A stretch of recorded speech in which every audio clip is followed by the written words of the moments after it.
Back to the session. So let us see the dividend theories. So the dividend theories has been classified into two parts or two theories. One it is called as relevance theory, and second one it is called as irrelevance theory. So relevance theory they states that the dividend policy or the dividend decisions will have impact or the effects on the value of the firm. But irrelevance theory they are going to state that the dividend decision will not have the effect on the value of the firm. So relevance theory, under that we have two models. One it is called as Walter's model, and second one it is called as Gordon's model. And in the irrelevance theory, again we have the two theory. One it is called as residual theory, and second one Miller and Modigliani hypothesis, which is famously called as MM approach. So let us see the first part, that is relevant theories of dividend. So relevant theory we have already discussed that it is nothing but the dividend decision will have the impact on the value of the firm, because whenever the company is going to frame the dividend policy or whenever they are taking the dividend decision, that dividend decision will have the value or the will have the effect on the value of the firm, because whether the entire amount has to be paid to the shareholders in the form of dividend, or whether the entire amount has to be retained as in retained earnings in order to do the reinvestment in the future. So that decision will have the impact on the value of the firm. So let us see the first model called as Walter's model. So this model has been proposed or given by the Professor James C. Walter. So that's why it is called as Walter model. And he argues that the choice of dividend policies almost always affects the value of the enterprises. That is why it is called as relevant theory. His model shows clearly the importance of relationship between the firm's internal rate of return, that is the amount of profit they're going to get, or they're going to get the return from the investment, and its cost of capital. So cost of capital is nothing but the minimum amount of return they are going to expect from the investment, because they have collected the capital from the different sources, either in the form of shareholders fund or in the form of borrowing cost. So for that they need to pay the amount, that is called as cost of capital in determining the dividend policy that will maximize the wealth of shareholders. So whenever the dividend policy has to be framed by the company, and they need to establish the relationship between the internal rate of return and the cost of capital, means they need to compare with the internal rate of return and the cost of capital, and based upon that it will have the impact on the wealth of the shareholders, or it will maximize the returns of the shareholders can be achieved. So let us see the assumption which has been taken by the Professor James E. Walter. First one, the firm finances all investment through retained earnings, that is debt or new equity is not issued. So that's why the dividend decision will have the impact on the value of the firm, because the major or the entire investment or the reinvestment has been done with the retained earnings, not with the new debt or new equity. Means when the company want to do the investment in the future, they're not going to depend upon the new debt or the new equity. They're just depending upon the amount which has been retained as an part of profit. So that's why the dividend decision will have the impact on the value of the firm. Second one, the firm's internal rate of return and its cost of capital are constant, means they are not going to fluctuate. So for every year, the internal rate of return, that is the profit amount, and the cost of capital, that is the minimum rate of return, will be same, will not be fluctuating. Third one, all earnings are either distributed as dividend or reinvested internally immediately. So they have clearly stated as an assumption, or he has taken the assumption that entire amount, that is in the form of profit which has been earned by the company, either it has to be distributed as dividend, entire amount, or entire amount or entire profit has to kept as an retained earnings in order to do the reinvested internally immediately. And fourth assumption, beginning earnings and dividends never change. The value of earning per share, that is E, and the dividend per share may be changed in the model. 2, determine results, but any given values of E and D, that is per share and dividend per share, are assumed to remain constant forever in determining a given value.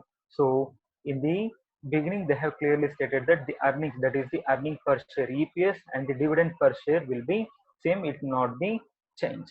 And last assumption, the firm has a very long or infinite life. So long life or the more number of life or more number of years they are going to run the business. So based upon this assumption, Professor James C. Walter has proposed the theory called as Walter's model theory.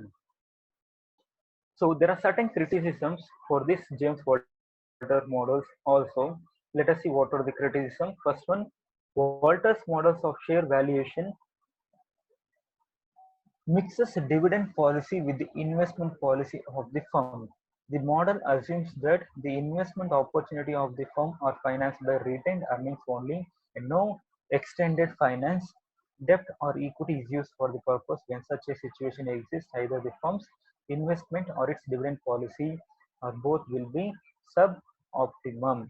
So the first criticism they have told that they have given that they are mainly concentrating that the investment will be done only with retained earnings, and they are not considering the opportunities they have to collect the capital from the new debt or the new equity. So that is the first criticisms of the Walter model, because they are just depending upon the retained earnings which has been earned by the company rather than collecting the capital from the new debt or the new equity. Second, Walter's model is based on the assumption that R is constant, that is rate of return is constant. In fact, decreases as more investment occurs.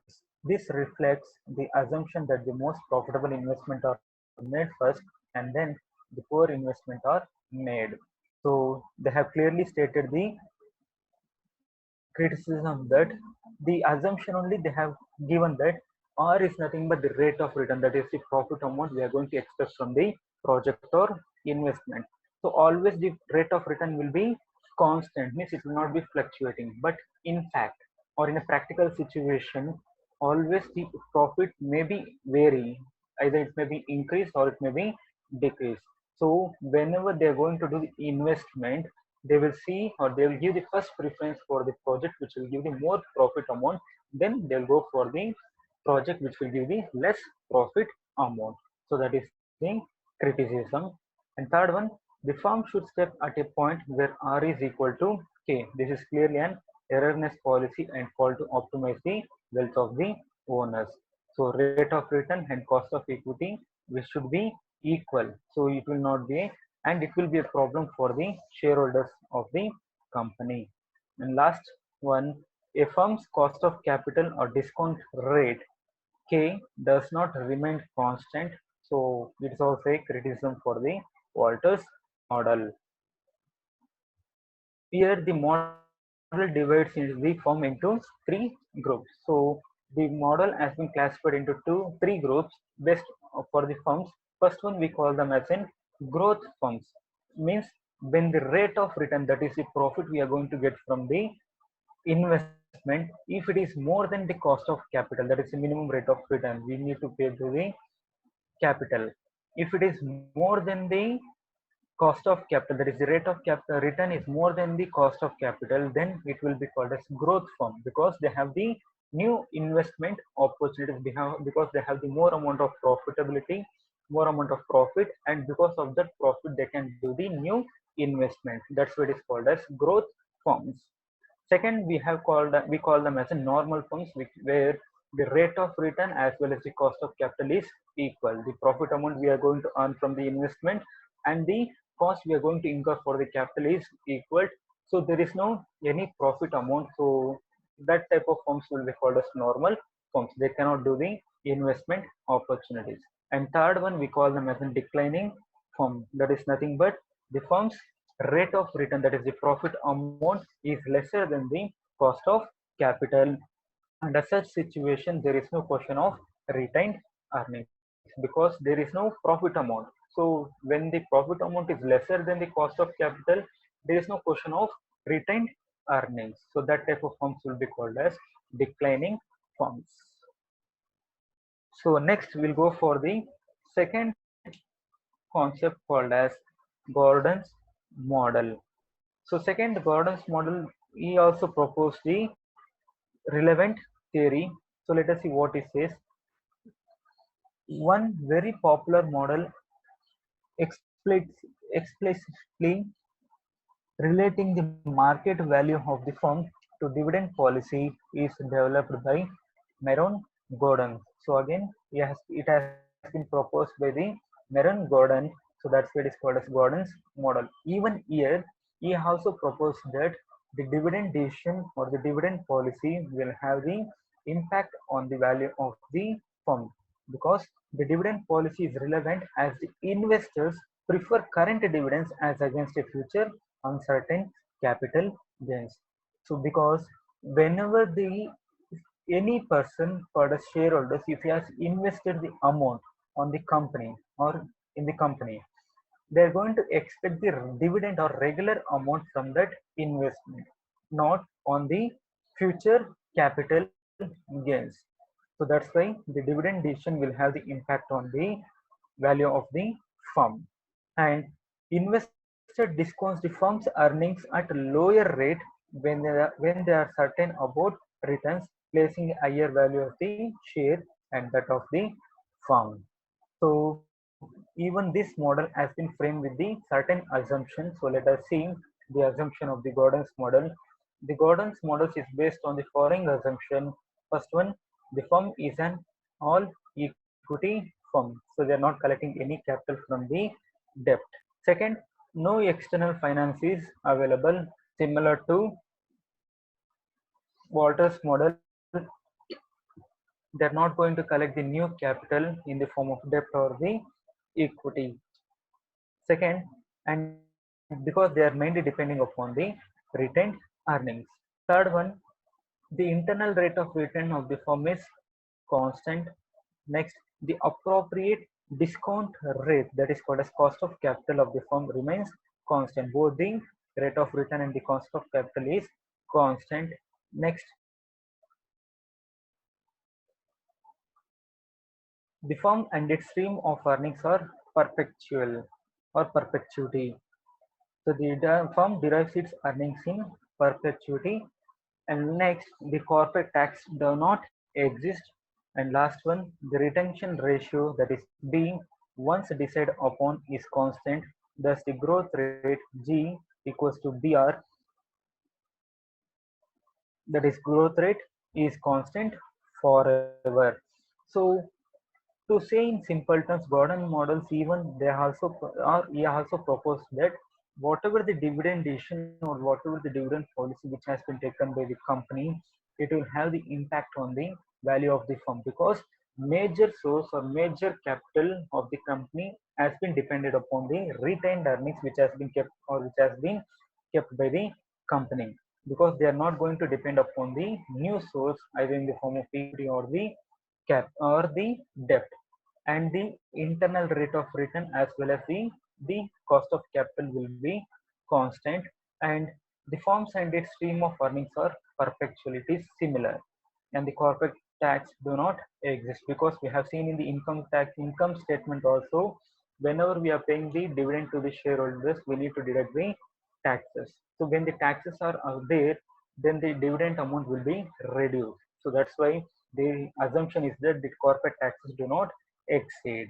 Next, so there is formula to calculate the value of the firm or the per share. So the formula states that according to this model, a firm share price is dependent upon the dividend payout ratio. So the formula is per share, that is P equals to E in bracket 1 minus B divided by KE minus BR. So P represents price of shares, E represents earning per share, B is equal to retention ratio, means how much profit or how much amount we are going to retain. K is cost of equity capital, and B the growth rate, that is the rate of return on investment. So this is the formula which is adopted by the Gordons in order to give the value of the shares or the value of the firm.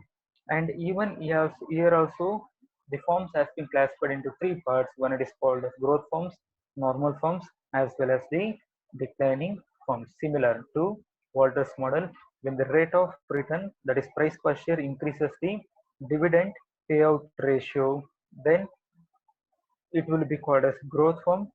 And when the rate of return is equal to cost of capital, then it is called as normal firms. And the rate of return is less than the cost of capital, then it is called as declining firm. Next, we'll move on to irrelevant theories, that is, the dividend policy will not have impact on the value of the firm. So in that, we have first approach or the theory called as residual approach. So according to this theory, dividend decision has no effect on the wealth of the shareholders or prices of the share. Hence, it is called as irrelevant as far as the valuation of firm is concerned.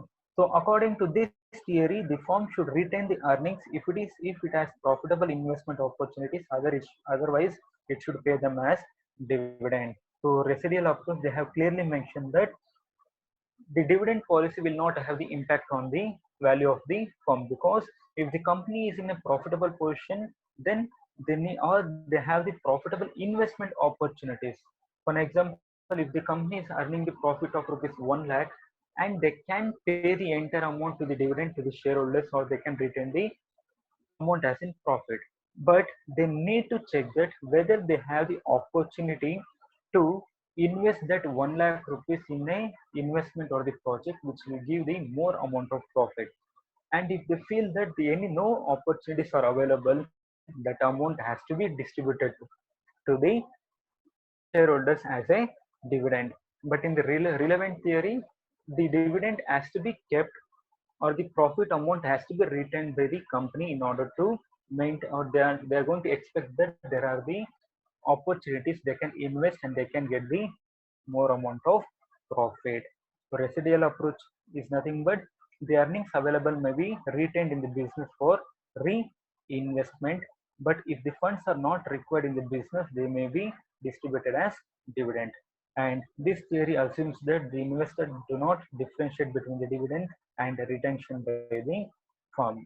So residual approach clearly states that if the company is having the profitable investment opportunities, then they need to retain the earnings. If there is no any profitable approach or the profitable investment opportunities, then the amount has to be distributed to the shareholders in the form of dividends. And second approach under the irrelevance theory, that is Modigliani and Miller's hypothesis, famously called as approach. So let us see what is the theory says.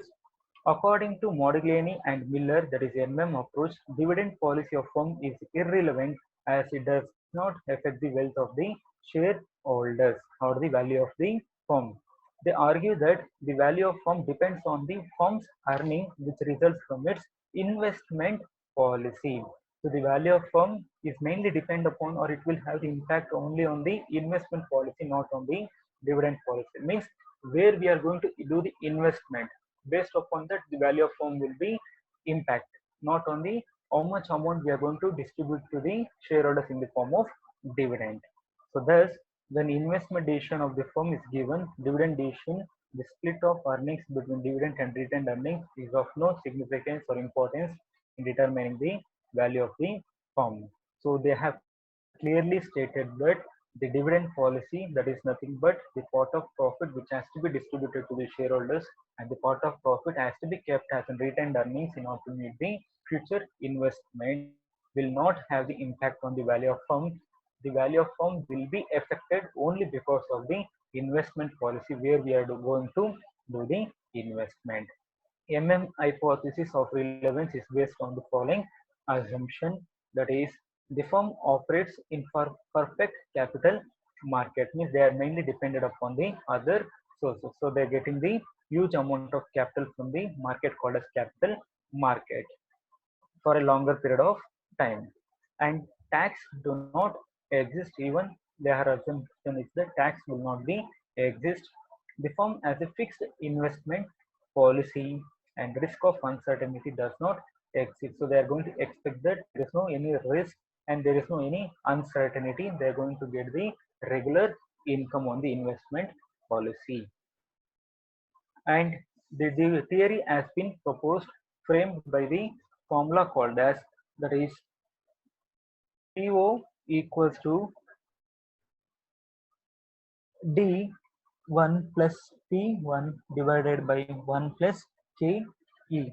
So PO is equal to prevailing or the market price per share at the beginning of the period or prevailing market of a share. So we are going to calculate the market price per share or the prevailing market of share beginning. D1 is equal to dividend to be received at the end of the period. How much we have supposed to, or how much dividend we are going to get. P1 is equals to market price share at the end of the period. So we are going to calculate the beginning by using the dividend at the end of this period or the market price at the end of the period. And KE is nothing but cost of capital or rate of capitalization. Thank you. So we have covered all the topics on the chapter or in the chapter 4, that is dividend decision.